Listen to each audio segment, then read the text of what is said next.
Мың ауруға шипа. Бөдене жұмыртқасының пайдасы. Сәлем достар, сіздермен бірге тән саулығы арнасы. Каналыма тіркеліп, қоңырау белгісін басуды ұмытпаңыздар. Сіз білесіз бе, Жапонияда әрбір бала күніне 2 бөдене жұмыртқасын жейді. Ресей президенті Владимир Путин де оны күн сайын шикілей ішетін көрінеді.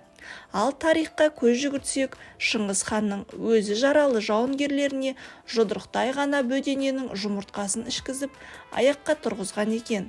Өйткені бөдененің еті де жұмыртқасы да 1000 түрлі дертке дауа. Адамның ойлау қабілетін арттырып, ағзаны түрлі жұқпалы аурулардан қорғайды. Ал дәмі тіл үйіреді, әрі тойымды.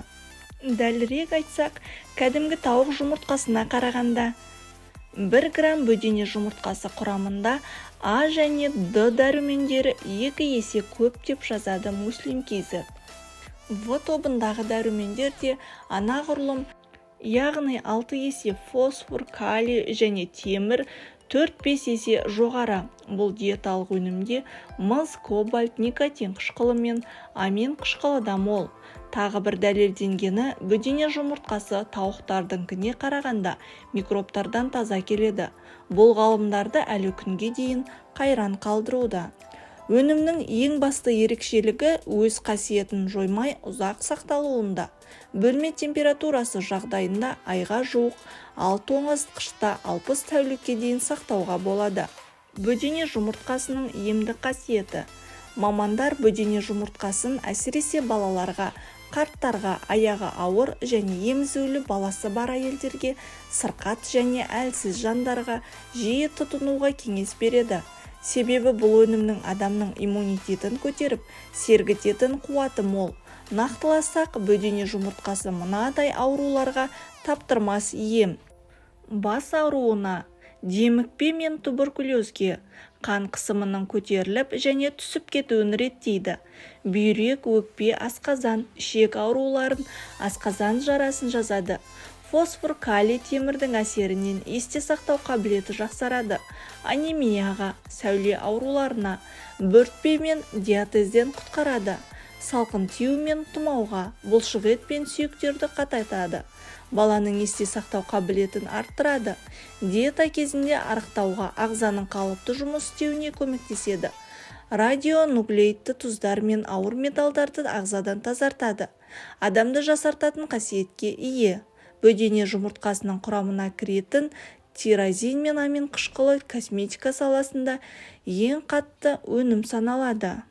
Сонымен қатар жұмыртқаның аршылған қабыршағын тастамай жуып, газ немесе әсел пешінде сәл кептіріп, кофе ұнтақтаушыдан өткізуге болатындығын қолданғандар айтуда. Олар дайындалған ұнтақты ірімшік, айран, тамаққа болмаса суға 1 шай қасықтан қосып ішуге кеңес береді.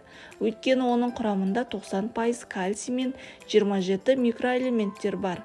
Ал зерттеулерге сүйенсек, дәріханаларда сатылатын кальцийлерге қарағанда бөдене жұмыртқасы қабығындағы кальций адам ағзасына өте сіңімді. Бұдан басқа ол ағзаға аса қажет мыс, фтор, күкірт, кремний, мырышқа бай. Сондықтан ұсақталған жұмыртқа қабығын балалар мен жүкті келіншектерге ұсынған абзал. Ағзадағы кальцийдің молайып, сүйектердің қатаюына игі ықпалын тигізеді. Тістердің маржандай тізіліп, бүлінбеуіне де әсер етеді. Ал жұмыртқа құрамындағы лецитин заты қандағы холестеринді төмендетеді. Егер тәулігіне бөдененің 4-5 жұмыртқасын тұрақты тұтынса, ер адамның беліндегі қуаты артады.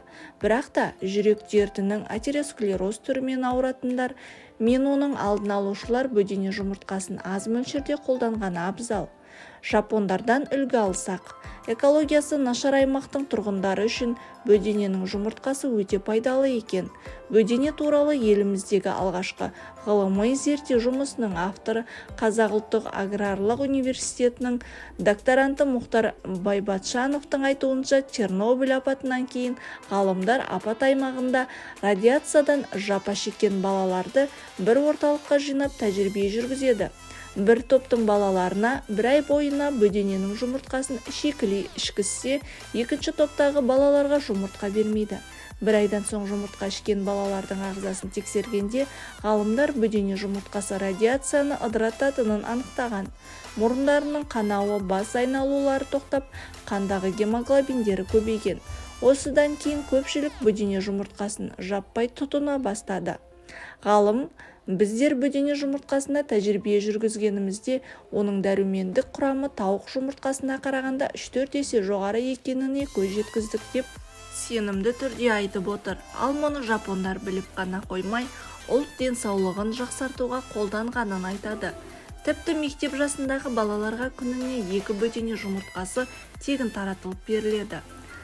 Кезінде ақш Жапонияға атом бомбасын тастап, үлкен экологиялық апатқа ұшыратқаннан кейін жапондықтар бөдененің адам бойындағы радиацияны ыдырататынын біліп, міндетті тамақ рационына енгізген.